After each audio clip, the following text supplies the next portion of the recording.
Okay gas, तो कुछ numerical problem है वेपर रेफ्रिजरेशन साइकिल में, वो मैं आपको यहाँ पे बताने वाला हूँ। तो आई थिंक एग्ज़ाम बहुत पास है और मैं अब वैसे सॉल्व करके बताऊँगा तो काफ़ी टाइम लगेगा। तो बुक से डायरेक्ट मैं जो मुझे लग रहा था इम्पॉर्टेंट है या फिर मुझे लगेगा जहाँ पे आप फंस सकते हो, वो चीज़ को मैं बुक से जो न्यूमेरिकल सॉल्व ऑलरेडी है मैं उसको करके आपको बताऊँगा। क्लियर? तो मेरे पास एक खुरमी है और मेरे पास राजपूत की भी बुक है। तो मैं खुरमी के बुक से अभी जो टॉपिक मैंने पढ़ाया था types of vapour compression cycle, तो जैसे कि इसमें था हमारा साइकिल विथ ड्राई सैचुरेटेड था, cycle with wet vapour after compression था, साइकिल विथ सुपर हीटेड था। तो वन बाय वन हम सबके क्वेश्चन को आपको सॉल्व कराएंगे। ओके, तो theoretical vapour compression cycle with dry saturated vapour after compression. तो अब कंप्रेसर के बाद अगर आपको जो रेफ्रिजरेंट है वो फुल्ली ड्राई मिल रहा है, इन दैट केस आपका सीओपी क्या हो जाएगा, ये जो सीओपी था दिस। ओके, अब इस पे हम एक दो न्यूमेरिकल देखते हैं। तो देखो, तो ये क्वेश्चन देखते हैं। क्लियर? ये क्वेश्चन को सॉल्व कैसे किया है हम वो देखेंगे और इसके जो मेन टर्म्स हैं उस पर हम देखेंगे वो हुआ कैसे। ठीक, क्लियर? तो in an ammonia vapour compressor, ammonia है, अमोनिया यूज़ कर रहे हैं vapour compression system, the pressure in the evaporator is 2 bar. Okay, तो समझ लो ये हमारा डायग्राम है। ये इवापोरेशन, ये होता है कंप्रेशर, ये होता है कंडेंसर, ये होता है एक्सपेंशन। ओके, तो 4 1 2 3। Okay, in an ammonia vapor compressor system the pressure is evaporator is 2 bar, ammonia at exit is इतना। तो pressure at evaporator is 2 bar, तो मीन्स प्रेशर P1 और P4 is equal to 2 bar हो जाएगा। Clear? Ammonia at exit is 0.85 dryness fraction बता रहा है exit, evaporator का एग्जिट ये, तो x1 हमारा क्या हो जाएगा 0.85 और एंटर कहाँ है, यहाँ एंटर होगा, and at entry its dryness fraction is 0.19, तो x4 is 0.19। Clear? During compression the work done per kg of ammonia is 150 kilo joule. तो वर्क डन दिया है ड्यूरिंग कंप्रेशन के टाइम पे कितना वर्क डन हो रहा है इस सिस्टम में, 150 kilo joule per KG. Clear? ये हो गया। Now calculate the COP. Okay, तो सीओपी फाइंड करना है इस सिस्टम का, and the volume of vapour entering the compressor पर मिनट। ठीक है, आपको वॉल्यूम बताना है रेफ्रिजरेंट का कि कंप्रेसर में पर मिनट में कितना वॉल्यूम ऑफ रेफ्रिजरेंट एंटर हो रहा है कंप्रेसर में, वो बताना है। Okay, where if the rate of ammonia circulation is इतना, मीन्स मास रेट दिया हुआ है, that is called M is equal to 4.5 kg per minute. Clear? The latent heat and the specific volume at 2 bar means at this point, means at point 1 और point 4, the latent heat and the specific volume is this. तो latent heat है means HFG। Okay, इतना दिया हुआ है और volume कितना दिया, स्पेसिफिक वॉल्यूम इज 0.58। क्लियर? तो अगर आपको COP निकालना है तो COP का फॉर्मूला हमें पता है क्या, कैसे निकलेगा, H2 माइनस H1। तो हमें H2 चाहिए, H1 चाहिए और H1 माइनस HF3। तो H1 चाहिए और HF3 चाहिए। ठीक है, मीन्स दिस 1 चाहिए, HF3, तो HF3 और H4 इक्वल होगा। तो HF3 हमें फाइंड करना है, HF3 मतलब H4।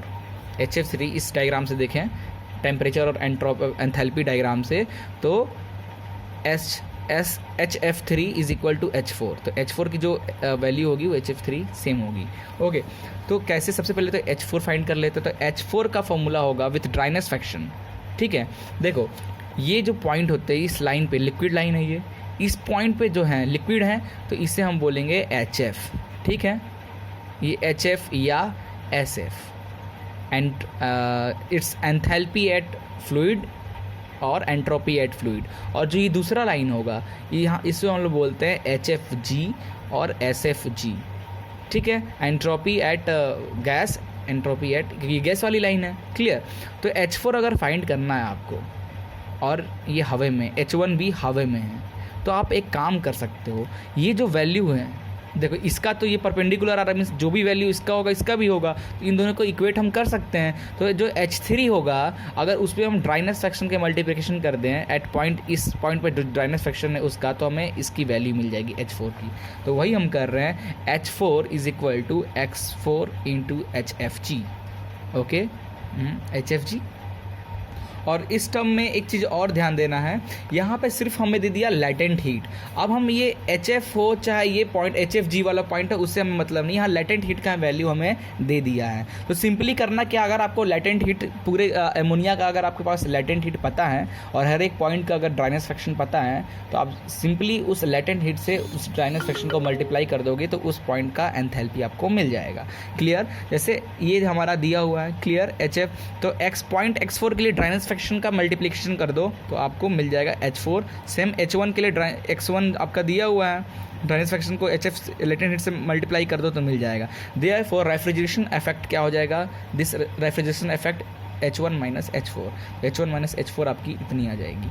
And the work done आपका क्वेश्चन में दिया हुआ है, what is the COP, refrigeration effect upon work done. तो रेफ्रिजरेशन इफेक्ट हमारा आया इतना, वर्क डन अपन इतना आ गया। क्लियर? नाउ पर मिनट कितना अमाउंट ऑफ रेफ्रिजरेंट आपके कंप्रेसर में एंटर हो रहा है, तो वो कैसे निकलेगा, जो भी आपका मास रेट फ्लो है उसको मल्टीप्लाई कर दो आपके स्पेसिफिक वॉल्यूम से। तो MA कितना है आपका 4.5 और इंटू स्पेसिफिक वॉल्यूम। क्लियर? तो आपका मास कितना एंटर हो रहा है वो क्लियर हो जाएगा।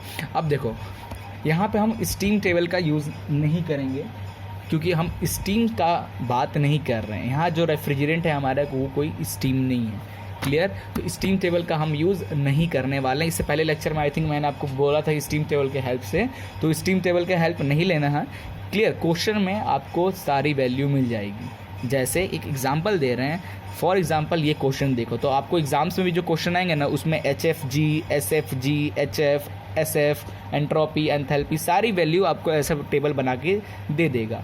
ओके, क्योंकि इसमें हम पर्टिकुलर जो रेफ्रिजरेंट है हमारा वो स्टीम नहीं है, वो अमोनिया हो सकता है, कार्बन डाइऑक्साइड हो सकता है, वो सबका अलग अलग वैल्यू होता है। बट स्टीम टेबल में सिर्फ स्टीम की ही बात होती है हर एक पॉइंट पे। ठीक है? तो ना एक क्वेश्चन ये देख लेते हैं। ये लेक्चर बड़ा हो सकता है थोड़ा क्योंकि मैं न्यूमेरिकल आपको एक्सप्लेन करूंगा इसका। The temperature limit of an ammonia, तो अमोनिया का टेम्परेचर लिमिट दिया है 25 degree Celsius and -10 degree Celsius. तो टेम्परेचर 25 डिग्री सेल्सियस पे liquid heat means liquid kilo joule per KG किसका एंथैल्पी का होता है, और kilo joule per KG kelvin किसका यूनिट होता है, एंट्रोपी का। पहली बात ये, लिक्विड हीट और लैटेंट हीट में क्या अंतर है। लिक्विड हीट की बात कर रहा है मीन्स वो HF है। ओके, लिक्विड हीट की बात कर, लिक्विड की बात आ गया मीन्स HF है, लैटेंट की बात आ गया तो वो HFG है या SFG है। ओके, तो liquid heat kilo joule per KG है, तो एट 25 डिग्री सेल्सियस पे HF हमारा कितना है 298.9 और HFG कितना है 1166.94 एट टेम्परेचर 25 डिग्री सेल्सियस पे। ओके, और what is the liquid entropy SF। Okay, what is the SF, ये भी लिक्विड एंट्रोपी है means SF। Liquid latent entropy होगा तो SFG होता। ठीक है, तो लिक्विड एंट्रोपी मीन्स SF इस पॉइंट पे इतना है और -10 डिग्री सेल्सियस पे इतना है। तो आपको करना क्या है, तो अंडर कूलिंग की बात हो रहा है, साइकिल एज्यूम अंडर कूलिंग, तो आपको याद करना है आपको under cooling. Okay wait, if the gas is dry, okay dry की बात हो रहा है, गैस ड्राई आपको है, end of compression, calculate the coefficient of performance of the cycle assuming no under cooling of the liquid ammonia. कोई भी हम अंडर कूलिंग नहीं कर रहे हैं। ठीक है, आपको जो कंप्रेसर के बाद जो गैस लिक्विड रेफ्रिजरेंट मिल रहा है वो ड्राई मिल रहा है। तो सबसे पहले तो आपको जो ड्राई वाला है उसकी आपको फिगर बनाना है, टेम्परेचर एंट्रोपी और प्रेशर एंथैल्पी का, और उसमें पॉइंट मार्क करना है। पॉइंट आप मार्क कर लोगे। ओके, अब देखो at 25 degree Celsius, okay, the temperature limit of an ammonia refrigerating system are 25 degree Celsius and 10 degree Celsius. तो कहाँ है 25 डिग्री सेल्सियस और 10 डिग्री सेल्सियस। ओके, तो इसको क्लियर करने के लिए ये देखो, ये टेम्परेचर 0.2, ये टेम्परेचर है 0.2 और 0.3, ये जो टेम्परेचर ये हमारा 25 डिग्री सेल्सियस, और जो ये जो टेम्परेचर है T1 और T4 ये है हमारा -10 डिग्री सेल्सियस। ओके, क्योंकि टेम्परेचर ऐसे इंक्रीज़ हो रहा है, -10 से ऐसे इंक्रीज़ हो रहा है, जब भी आपको ऐसे मिलेगा तो आपको ऐसे पुट करनी है।